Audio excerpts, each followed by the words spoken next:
It's a bold question, but when you look at everything Dan Gurney achieved on and off the track, it might not be so far-fetched. He didn't just win races, he changed the sport. Few figures in motorsport history have had the impact of Dan Gurney, a driver who conquered Formula One, IndyCar, and endurance racing, but also an innovator whose ideas shaped the future of motorsport itself. From engineering breakthroughs to cultural traditions, from Indy revolutions to aerodynamic evolutions, his legacy reaches far beyond the podium. This is the story of Dan Gurney, the racer, innovator, and visionary who might just be the most influential driver in history. Born in New York in 1931, Gurney was the son of an opera singer, but his passion lay in speed, mechanics, and fierce competition. Like many greats of his era, he started with hot rods and early stock car racing before transitioning to sports cars. By the late 50s, he had caught the attention of major manufacturers, earning a seat with Ferrari's endurance team, and soon after, a shot at Formula One. Dan Gurney's Formula One career began in 1959 with Scuderia Ferrari, where he made an immediate impression. However, his time with Ferrari was short-lived, and he soon moved to BRM and then Porsche, where he secured his first Grand Prix victory at Rouen in 1962, marking Porsche's first and only F1 win as a constructor. But it was with Brabham that Gurney truly cemented his reputation as one of the fastest and most respected drivers on the grid. Gurney was a rare breed, a driver-engineer hybrid. His feedback was detailed, precise, and transformative. Driving for Jack Brabham's team, he helped develop the Brabham BT7, taking 2 Grand Prix victories in 1964. His ability to understand the nuances of car behaviour and aerodynamics made him invaluable to every team he raced for. But Gurney wasn't just focused on winning. He had a bigger vision, to build his own cars and win in them. In 1965 he made a bold move. He founded All American Races with the goal of designing and building both Formula One and Indy cars.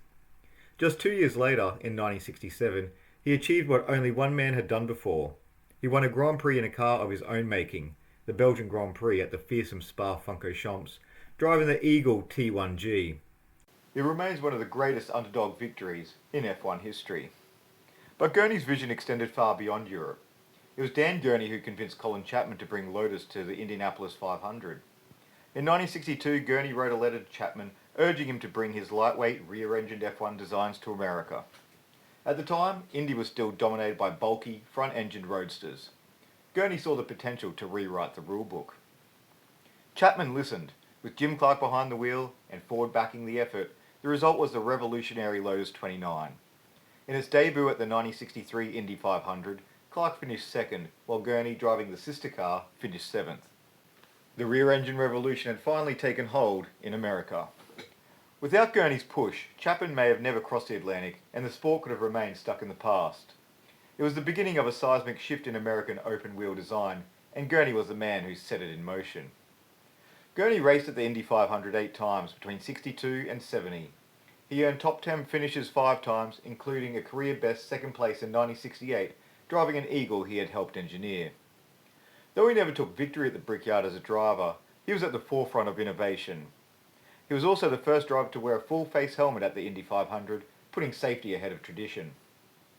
Perhaps even more telling, his Eagle Indy cars went on to win the Indy 500 3 times, with Bobby Unser in 68, Gordon Johncock in 73, and Bobby Unser again in 1975.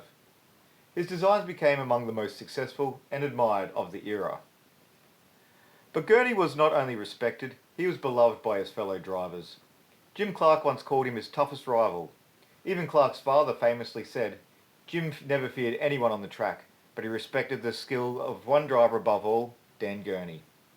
That level of respect says everything about his skill and integrity. Gurney's greatness extended beyond single-seaters. In 1967 he partnered with AJ Foyt to win the 24 Hour of Le Mans, driving the Ford GT40 Mark IV. They not only won, they dominated. And in a spontaneous moment of joy, Gurney created one of motorsport's most enduring traditions. He became the first driver to spray champagne on the podium. That moment of unfiltered celebration is now a ritual across virtually every form of motor racing. The late 60s and early 70s was golden years for Eagle Indy cars.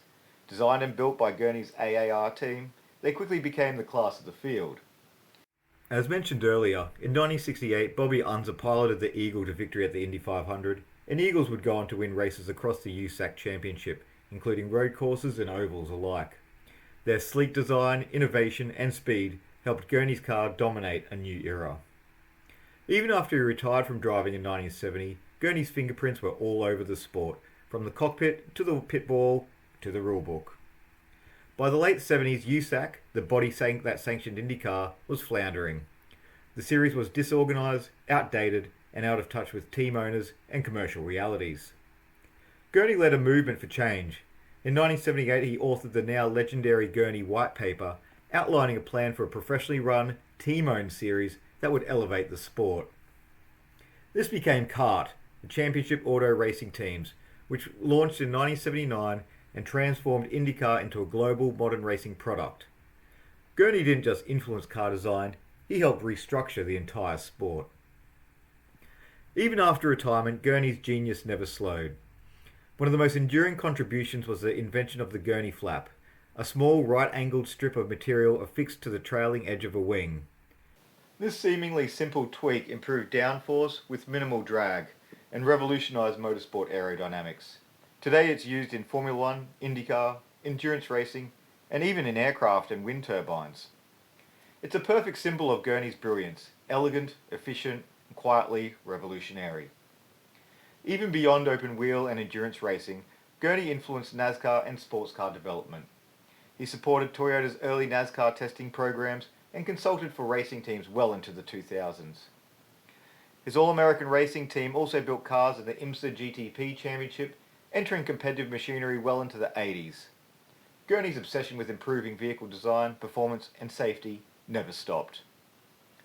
He was also a mentor, a public figure, and a link between the past and future of motorsport, always pushing the sport to evolve. Dan Gurney passed away in 2018 at the age of 86, but his legacy lives on in every rear wing flap, every champagne-soaked podium, and every driver who dreams of building something better. Was he the most influential driver in history? Maybe. His impact goes far beyond trophies. He was a racer, an innovator, a team owner, a rebel, and a visionary. Motorsport didn't just remember Dan Gurney. Motorsport became what it is because of Dan Gurney. If you enjoyed this video, don't forget to like, subscribe, and hit the notification bell so you never miss an episode of the Racing Chronicles. We've got plenty more stories coming your way, so stay tuned for the next chapter in racing history. Thanks for watching. We'll see you next time.